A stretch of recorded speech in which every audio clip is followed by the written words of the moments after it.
Hi everyone, welcome to A mini blog. আবার চলে এসেছি 30 ডেজ চ্যালেঞ্জের পরে একটা নতুন ভিডিও নিয়ে।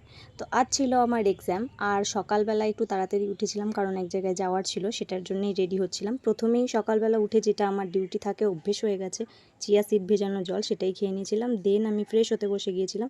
তারপরে একটু স্কিন কেয়ার করে নিলাম। দেখো, স্কিন কেয়ারের মধ্যে সবচেয়ে ইম্পর্টেন্ট জিনিস হচ্ছে সানস্ক্রিন। আর একদিন যদি তুমি সানস্ক্রিন স্কিপ করে বাইরে গেছো, পরে বিকেলে ঘুরে এসে দেখবে নিজেকে নিজেই চিনতে পারছো না, যেটা আমার সাথে হয় আর কি।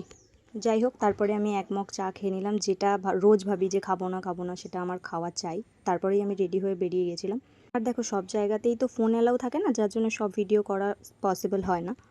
দেন আমি বাড়ি এসেই স্নান করে পুজো দিয়ে খাওয়া দাওয়া কমপ্লিট করে নিই। তারপরেই রেডি হতে বসে যাই কলেজের জন্যে। তারপরে প্রায় মেন রোডে গিয়ে আমি আধ ঘন্টা ওয়েট করেছি আমার গাড়ি কখন আসবে।